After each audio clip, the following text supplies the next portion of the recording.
Mai tsafta haka da fajero mashi. While you are just a common keke rider?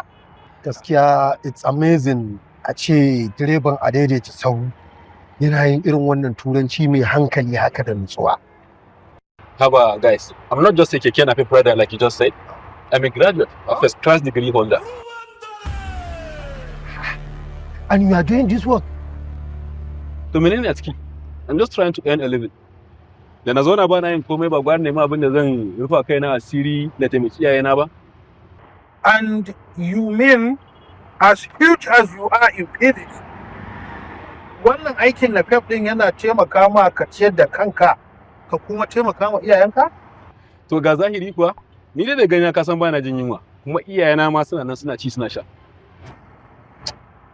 Think twice, bro. Better. You better think twice.